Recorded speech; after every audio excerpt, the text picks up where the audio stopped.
Okay. I think Pick we're up a live. message. I was gonna say it helps if I click the right buttons in order to actually make this work. But we are on episode 24 of Living in the Texas Hill Country. So really, I mean, we're like halfway through. I mean, I guess technically not quite, a little less than halfway through a year. Yeah, and then next week, I guess, is going to be our season finale for now, since we've got stock show season coming up, and all the agents are going to be really busy. So 25 will make it. Oh no, I guess it's almost half. I can't do math. Yeah, almost. We're really close. Really We're really close. close. Really close. But yeah, so yeah, as Carly said, so yeah, next week will be our last episode until April 1, whatever the first Tuesday in April is. Yes. We will be back then, when we will start season 2. So if there is anything that you want us to cover in season 2, please feel free to throw that down in the comment section. Make a comment on Facebook, and we'll be more than happy to try and find somebody to cover that topic. But we've already started planning for April of 2026. So we're very excited about that. But yeah, I guess it's just gonna be Carly and I today. Y'all get to see our beautiful faces. I know y'all probably missed Carly last week. But so we're very glad to have her back this week. Thank you. But we're gonna it's just gonna be us, like I said. We're gonna talk about predator control because I think that's something that a lot of people um struggle with on their property, especially if you have livestock. That's a big one. Obviously, it's always inconvenient if you have issues with predators, if you have wildlife. But I know with livestock, that can be a really, really big one, especially up in the hill country area. But I mean, I guess I'll just start off with, talking about the different predators that we do have. So I'll start really, really big. And these guys black bears are one that are going to become a lot more common probably in the next couple of years, which me, again, as a wildlife person, kind of excites me. I don't know, Carly, how do you feel about black bears in the hill country? Are you like neutral about it? Like, It sounds really scary, but I'm also like, oh, that won't happen. yeah. But also, I mean, growing up in East Texas, like, I mean, there were a couple of sightings here and there, and it was always kind of like, oh, that's not true. So I feel the same way over here. But I also know that I'm probably wrong about it. So I mean, the good news is I think we have I'm talking like 10 plus years till black bears really probably become, mm, I'm not gonna say a problem, but they become really, really established and it's not just a weird pocket here or there. And sure. black bears, probably the biggest thing is they are very opportunistic. They will definitely take advantage of, maybe like a fawn. But generally black bears have not been known to go after things like white-tailed deer. I am going to focus on sort of the wildlife side of things. I will touch on livestock like a little bit, but really and truly, again, wildlife's my area of focus. I'm not going to step over my bounds. Maybe we'll have to have someone on sometime to talk about predator control in regards to livestock. But mountain lions are another one that are not super common up in the hill country, but you can get them. Obviously, mountain lions, they're really, I say, easy to identify. Large cat, they're the largest cat that we have here in North America regularly. Every now and again you get a jaguar that, Arizona. I don't think we've had any in Texas in a long time.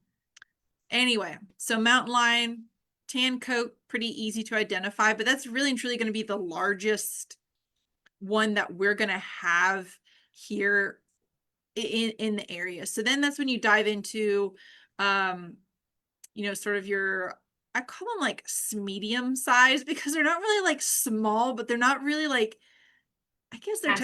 I guess they're technically medium sized, but you get bobcats. So bobcats, love bobcats. I think they're absolutely gorgeous. Short tail, spotted coat.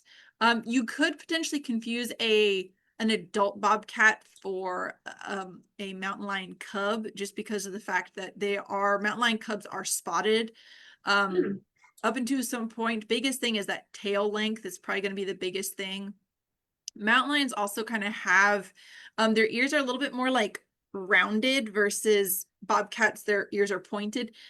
In our area, bobcats don't have super strong what we call tufts on the ends of their ears, so they have those little hairs that kind of like stick up on the Yes. tops of their ears. They're not super strong around here, but sometimes you can get bobcats with some pretty good tufties, so that's another way to tell the difference. If it has a tuft, it's a bobcat. That's pretty much all of our cats. Now you move into our dogs or canines. So coyote is obviously the big one. I think just about everyone knows what a coyote looks like, can identify one. They do have a wide range of colors. You can get them where they're that normal like sandy color with they call it this like salt and pepper Mhm. patterning on the back, but that the really cool coloration. But also you can get ones that are what we call melanistic, meaning they're all black, which I Yeah, would love to see a black coyote. I think that'd be super that'd be cool. super cool. So obviously they're not super common, the melanistic ones. I've never even seen a picture of one before. But they do very much range in color, but that same general like tan coloration. Then you dive into our smaller canines, which are going to be foxes. So gray fox is going to be the prevalent one up in the hill country. These guys actually, there was a video that popped up the other day that I was watching where gray foxes are like the most furthest removed in the fox family from everything else. Because you think of like Oh, foxes and you think of like a dog, but if you've ever seen a gray fox, they're more cat-like yes. in their behaviors than a red fox. So like they're the only fox that will climb trees on a regular basis. Interesting. Um, so very, very small. They honestly look a little disproportional. I think most people have probably seen one, but in case you haven't, they're like kind of like not quite corgi-esque. Not like they got Yeah, longer legs than a corgi, but very long body for what they are, and then a long tail as well. But obviously they're gray. You can't really confuse them. I really don't think you could confuse them for anything else that we have. we Um, get we get some on our security cameras, and we always are trying to figure out, is this a cat or is this a that's fox?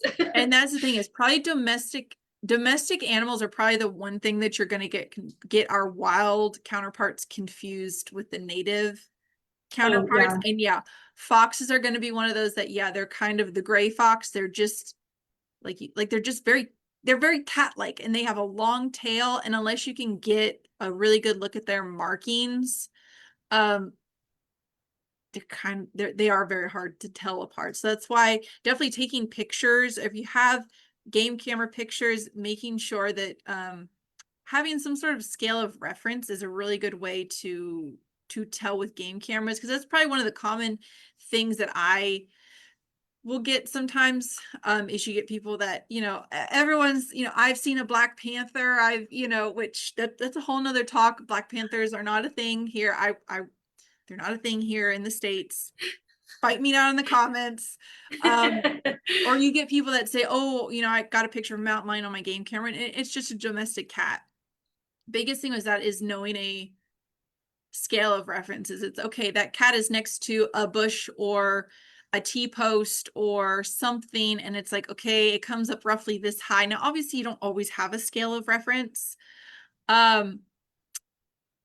but you can kind of also then look at proportions, and I would just recommend always reaching out to, Texas Parks and Wildlife, your biologist there, your county extension agent, and you can kind of talk it through together. And then you still, at the end of the day, still get a lot of those game camera pictures that you're kind of like, well, I have a decent guess as to what this is, but I'm not 100% sure of it. sure. You get the Sasquatch images. Yes. Is what it is you're like, I don't think it's this, but I can't 100% rule it out. And if you go look on the internet, there's so many funny pictures of,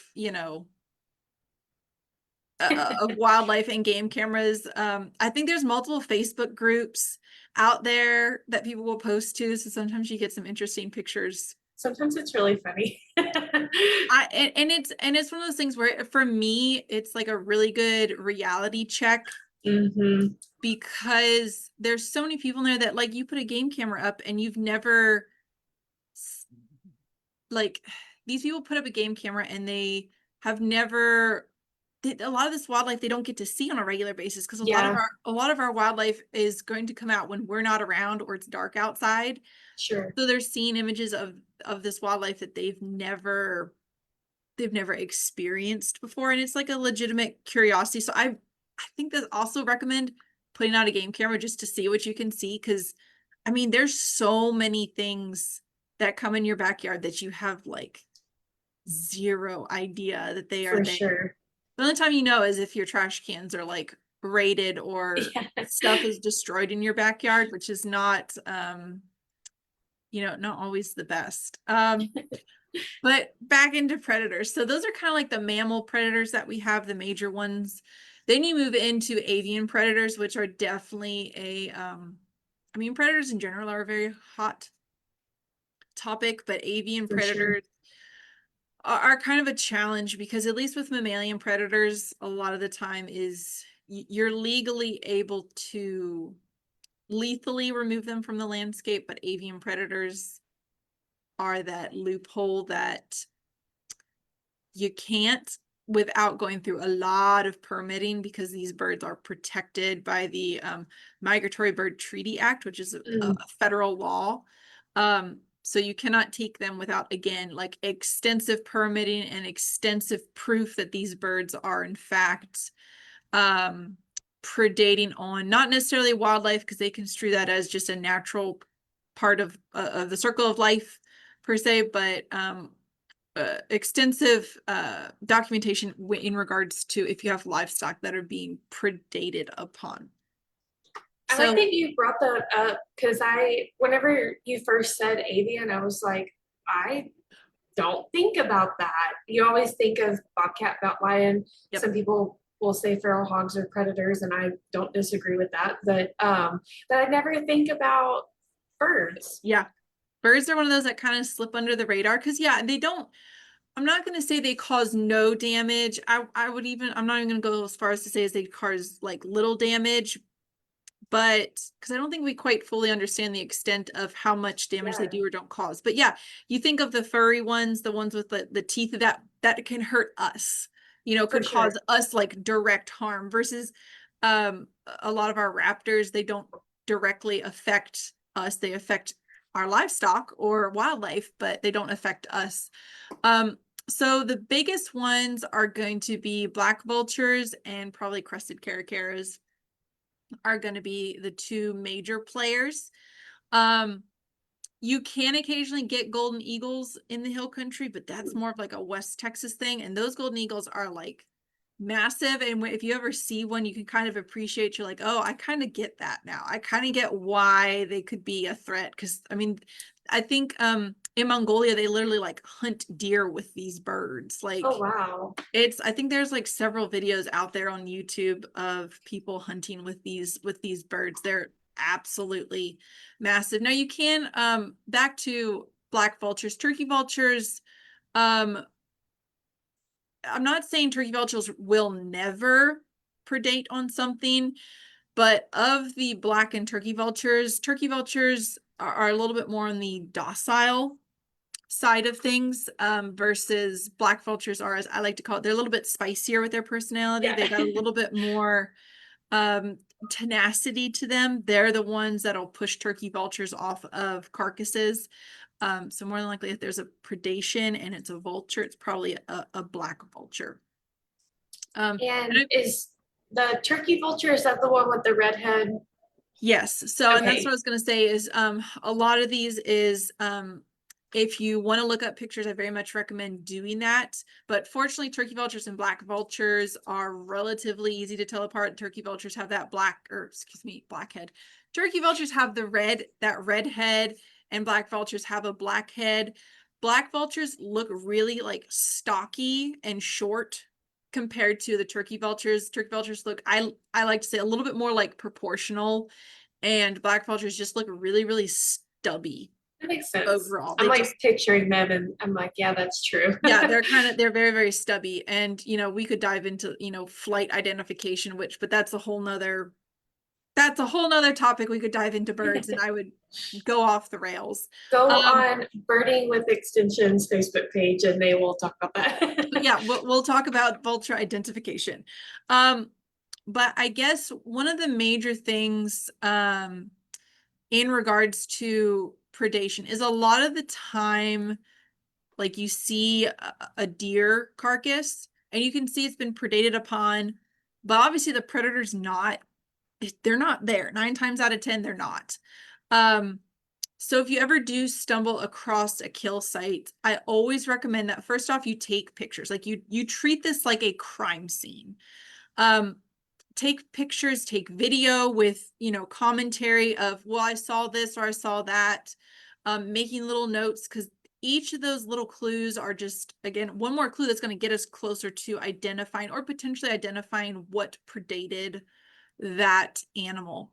Um, I also very much recommend is if there is a kill, having some sort of a scalpel, a knife, sharp object, and gloves. You don't know if that animal is deceased because it was sick, and so the predators took it out because it was sick, or you never know. And generally, I don't like getting my fingers all messy. Yucky. Yucky. Yeah, I generally like to keep my fingers nice and clean. And then lastly is I always recommend that I always like to tell people bring a ruler. Now, when I say bring a ruler, I don't mean like an actual physical ruler. Yes, you could, but just try to have something on you that people can use as a scale of reference. So having a tube of chapstick or a quarter, even a pencil, something that people can be like, oh, I roughly know how large this item is. Especially when it comes to like bite marks. A Mm. mountain lion is a larger animal, so they're going to have a larger bite mark than, say, something like a domesticated cat. So just having that scale of reference is going to help at, wildlife professionals, especially to determine, one animal versus another. Now, normally I would really like to show pictures of kill sites, but we realize that there's a really good chance that we might get flagged for some graphic material.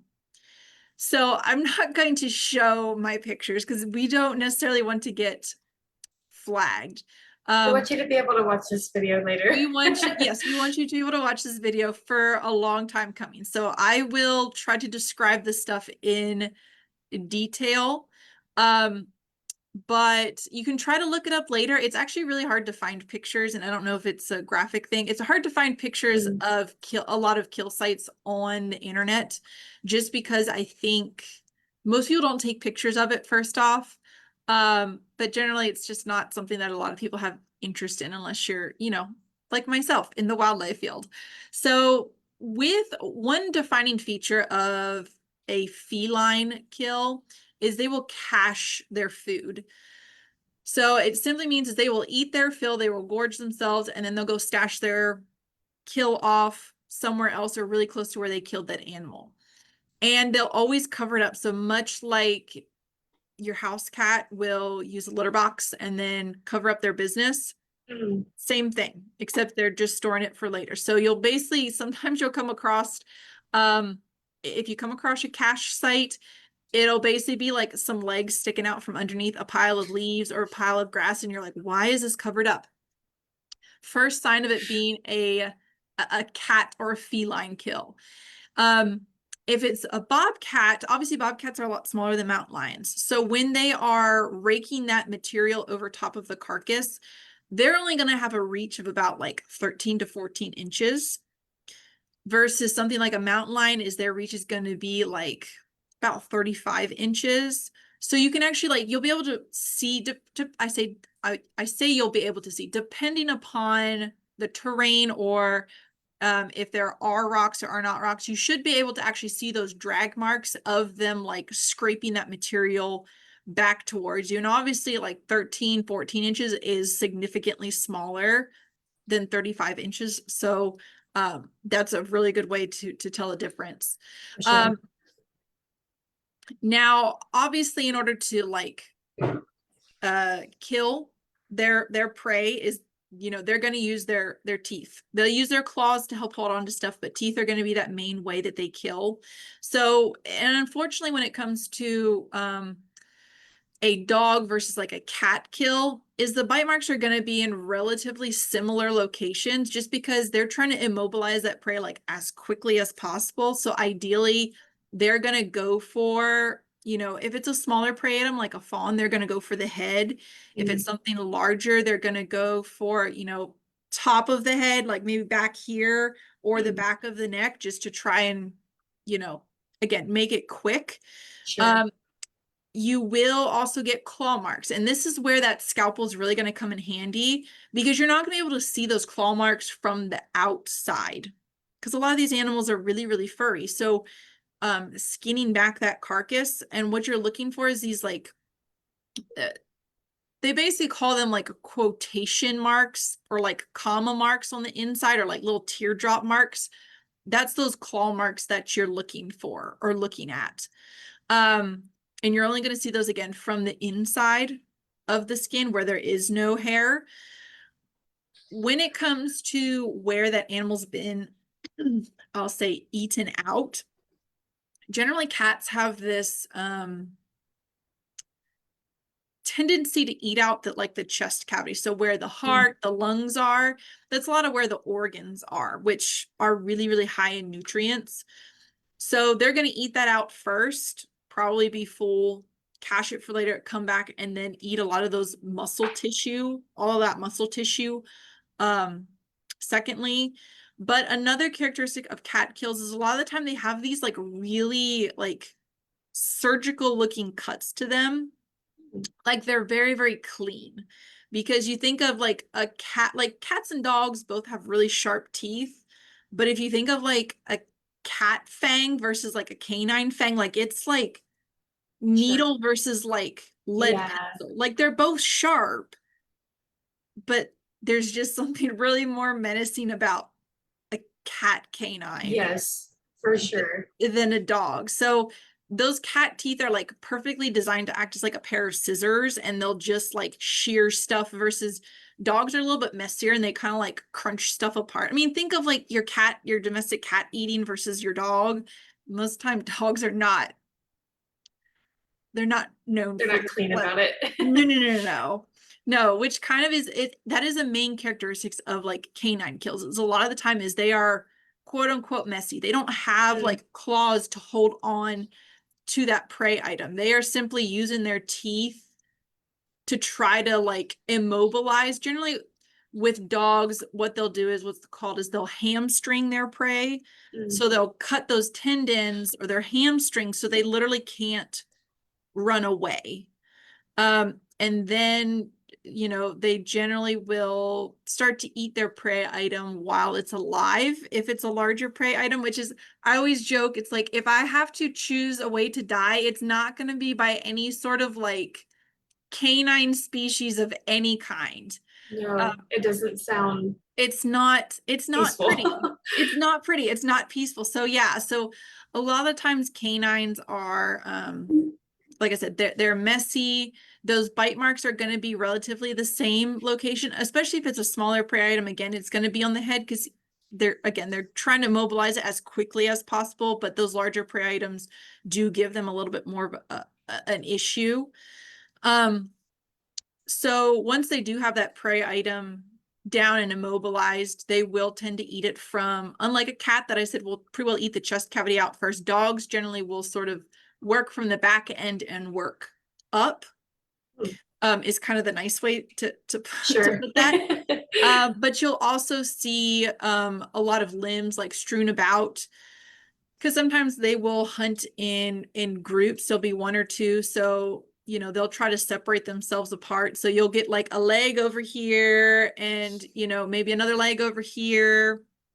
It's not all in one spot just because, again, there's multiple animals trying to consume that prey item at any given time.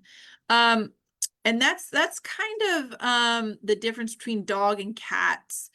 Now, when you get into like you introduce domesticated or feral dogs or cats, not so much feral cats. Feral cats have been anecdotally um seen to potentially go after like a fawn. It'd Okay, have to be a pretty fresh fawn. sure. But there's never been like an actual like documented case. It's just been kind of one of those where people are like, I'm pretty sure this was a domesticated cat, but I can't really prove it that it was a Yeah, cat. But with any sort of a domestic animal, a lot of the times those are going to be even messier than their wild counterparts because their because they don't know parents, what they're doing. they don't know what they're doing. They weren't taught by mom and dad to like take down these large prey items. They have that instinct, they just haven't like honed Sure. that instinct. So with a lot of times you're going to get, again, it's going to be very, very messy. Um, and especially with like a dogs is a lot of the time is they will like gorge themselves because they're like, oh, this is absolutely delicious. And then like a kid on Halloween that eats way too much candy, they end up getting sick. So if you see like piles of vomit around the kill site, it was probably a domesticated dog. They also Interesting. they also have this tendency to like to chew on the ears. Mm, And they also, so it's like with livestock, especially if you have domesticated dogs that come in and um harass the livestock, is you'll get a lot of bites on the ears or chewed off ears. Um, and they also will not go after the chest cavity because again, they don't know that that chest cavity, those organs are good. That's where all the good stuff is. They're going to chew on like really random parts of the body. So like shoulders or a rump. And it's just kind of be like, again, it's going to be like a hot mess express in regards to what was or was not consumed sure. on the carcass. Um, but that's kind of the basic, dogs, cats. Oh, I guess I should cover avian predators and what that's going to look Oh, like. So raptors are one of those where in the hill country, the two main ones that you have again are those caracaras and black vultures. Those guys really aren't known for their hunting capabilities. They're more on the way of like scavenger side of things. I would sure. say of the two, caracaras are a little bit more adapted to taking live prey than a black vulture. They kind of have those sharp hooked bills. Um, so it's going to look a little bit probably different for the two, but overall with a vulture, you're going to see them going after those soft outer tissues. So things like the eyes, the anal area, because that tissue is very, very soft, very, very delicate. I'm sure any of y'all that are on here that have had the unfortunate uh unfortunately had to see this in livestock, y'all probably know exactly what I'm talking about. But yeah, they're gonna go for those soft areas because their beaks are not adapted to ripping open, that tougher skin around that chest Mm, cavity area. So even if you think about it, even with like roadkill animals, they have to have something come in and break open that chest cavity mm, first before they can get in there. That's why they go after, you'll see the eyes eaten out of, a dead animal because they can't get they can't get into the chest cavity yet. Um, if you do get something that's a little bit more powerful, like a hawk, a lot of the times they're going to go for the head. So you'll see talon marks on the head, and you're going to look for basically like a little triangle. So they have, I'm going to try to turn my hand into a talon, but it's not going to be very good. So they have these like three talons up front, and then they have this toe on the back. So you may see like three little punctures and then potentially might see a fourth one down here versus like a bobcat or even like a dog is you're going to have those two canines on top and then like another set down here. Again, it's not always perfect Sure. just because, you know, they don't always get a perfect shot first time around. So again, that's where looking at those other clues are really going to help you. But the talon marks are really going to be what you look at for raptor kills. They do go for the chest cavity first. And they kind of, again, like a cat, have this very like surgical look to it. Like it's almost like somebody came in with a knife and like clipped stuff out. So Mm. like a golden eagle will go in and like clip all the rib bones. So they'll literally like separate the rib from the spine so they can get in and get after that chest cavity. I think I've said the word chest cavity like way too much for my liking. It hasn't like rang in my head yet, so I think you're Well, good. yeah. But I mean, and I realize that this is just a very like quick overview. This is where pictures really, really help for y'all to see. I know I'm a very visual person and I'm like, well, what does this actually look like in real life? But like I said, unfortunately, we don't want to get flagged Yeah. for showing graphic content. So I'd be more than happy to come talk to y'all in person, and then y'all can see my lovely pictures that I have Yes. for predator sign. But once you identify your predator, obviously the next thing is like controlling that predator if you can. And you know, you have several different, or I say several, you got basically like three main options. So you ideally you want to go like try non-lethal methods first. So this is going to look like changing the habitat to benefit your prey species over your predator species.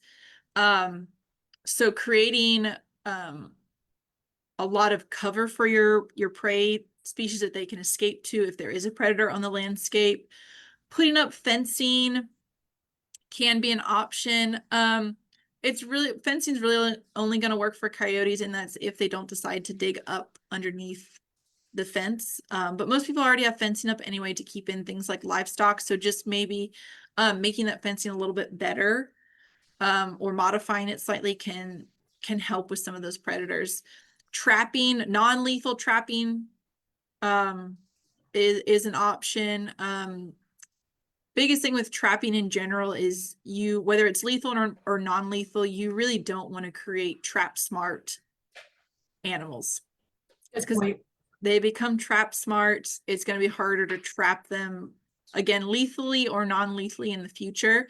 Now, if you do go with non-lethal methods, the biggest thing is you do need to have landowner permission before you translocate, you know, whatever predator, even if it's not a predator, even if it's something as simple as a skunk or a raccoon, you do need landowner consent before you release it on somebody else's property. Mm. So really and truly at the end of the day, sometimes with trapping, lethal methods is the only way. The last thing I'll say about non-lethal with trapping is you do have to remember that even if you do get landowner permission, you're now taking this animal and taking them to a place that they know nothing of. It'd be like me blindfolding you and like saying, Carly, hop in the van, and then I don't tell you where we are, and I just drop you off in a town somewhere in Texas. I don't give you a phone, I don't give you anything, and it's like, all right, Carly, Good luck. good luck.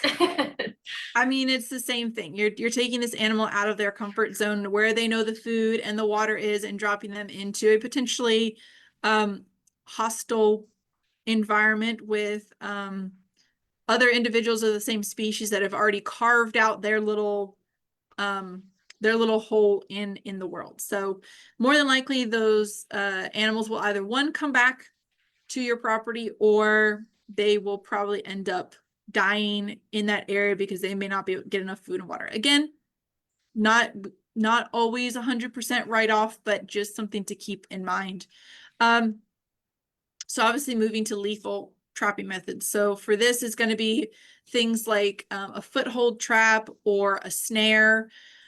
Again, with those, it's just doing your research, figuring out what is the appropriate trap for your target species, trying to limit what we call non-target species or the animals Sure. that you don't want in your trap. So obviously you don't want to catch a white-tailed deer in your Yeah. foothold trap.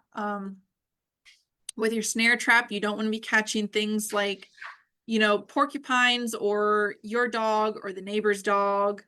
So this is where, speaking with people that have experience, that know all those little like intricacies and ins and outs of, trapping cats versus trapping, dogs. And I keep saying cats and dogs, just I mean the wild counterparts, bobcats, coyotes. I should have stated that at the beginning just for simplicity's sake. Um, but yeah, just knowing the ins and outs of all that is really going to help to keep those non-targets as safe as possible. Then obviously you move into shooting. So you're going out, obviously putting eyes on that target and dispatching that target.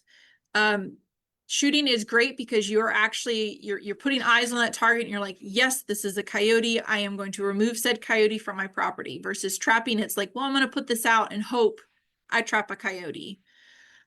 Sure. But just like trapping, generally with predators, we do a lot of predator calling.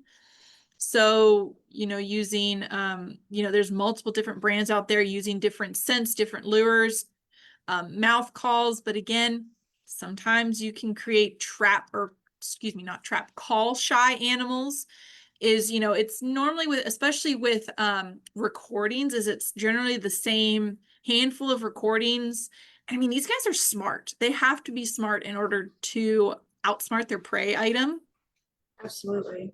So you get them coming in and, they're like, wait a minute, this sounds really, really familiar. And the last time I came into this, things did not go so well for my buddy, or It was a loud noise there and was a loud noise, and I'm not willing to take that chance for an easy meal. So that's where sometimes predators can be really challenging and sometimes a little, I hate to say fun, but they just have different behaviors that sure. we just have to figure out. But I mean, that's kind of the gist of it. I did not cover any sort of or talk about any sort of pesticides, just because pesticides are only able to be utilized in the livestock industry. So if you do not have livestock on your property that you're trying to protect, you legally are not able to utilize those like M44 devices, which are basically it basically shoots a toxin into coyotes and kills them. That's why I didn't talk about pesticides, because that's I did not know that it had to be livestock. and yes, and every state is a little bit different. I'm pretty sure most states fall under you can only utilize this for livestock, not for wildlife, if they're threatening your wildlife. Sure. However, again, this falls into that weird gray area of if you have exotics are considered Mm, livestock. yeah. But this is where I always recommend speaking with somebody speaking with, a game warden or somebody in law enforcement that would cover this, or in agriculture, because that's where exotics are kind of that weird gray area. Yeah. So I always recommend speaking with somebody before you decide to utilize some of these devices so you don't get in trouble. Good But disclaimer. yeah, big disclaimer. But I guess my last little like hot take, and I don't know if I've talked about it on here. I know I do it in several of my presentations, is um sometimes predators, like most people think like I just need to get rid of all predators, which is true. Like sometimes predators are against what you're trying to accomplish on your property. But sometimes predators are your friend. And sometimes we just need to let predators do what they do. But this is where you have to assess what you're doing on your property. If you have a livestock operation and you are, have sheep or goats, and those coyotes are causing a direct issue with your livestock, then yeah, you maybe probably need to do some predator control along with maybe getting some livestock guardian dogs, which Yeah. shameless plug, check out one of our previous episodes where we talk about livestock guardian dogs. But if you don't have livestock, you know, maybe your neighbors don't have any livestock, you know, everyone's just kind of, I'll say all natural, where you don't have livestock, but you have an abundance of deer, let the predators go. That was There. where my mind went when you said you can only use those things with livestock. It makes sense because uh, there is a purpose for them. And of course, you know, one or the other can get out of hand, but Yeah, it 100%. would make sense trying um, or to be able to use more avenues with livestock, since that is, I don't know what right word to use there, but you know, if that's your livelihood. Yes. Yes, but yeah, that's always my hot take is you evaluate whether or not you really and truly need to do predator control. It just depends upon what your issues are. And this is where it really helps for you to know your property and know what wildlife species you are managing for, what species maybe need a little bit more help from you as a landowner than others. You know, having things like, you know, quail or turkey, you know, managing things like coyotes, bobcats. Yeah, I mean, they do definitely go after, you know, quail, turkey, you know, songbirds maybe, but where you're really going to help your songbirds is going after things like raccoons or possums or Mm, skunks. Just really knowing what predator to hit on, depending upon what you're wanting to manage for in your yeah, property. that makes sense. So, um, And then our shameless plug, the Livestock Guardian Dog episode is episode 15. episode 15. That was a good one. That was It's that very was one. insightful. I took notes on that one.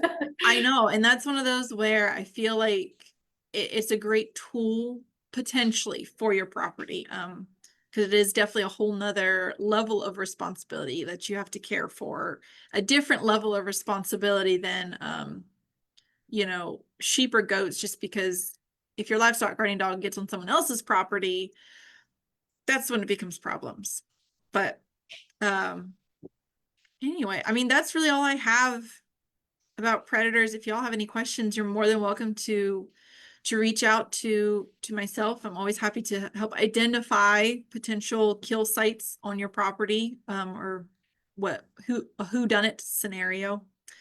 Um, but yeah, we'll be back next week. We have Jason Yeah, Mangold Jason and Mangold with Comal County. He's the Comal County Ag Agent. And he's going to talk about choosing livestock if you know are a new landowner, or if you have small acreage, or if you just need that ag exemption, kind of what livestock to what choose. what would be the best What would fit? work for you? What would be the best fit for your property? Sure. So, but all right, everybody. Well, we will turn y'all loose. Enjoy your afternoon at work. And we will see y'all next week. Thank you. Appreciate you.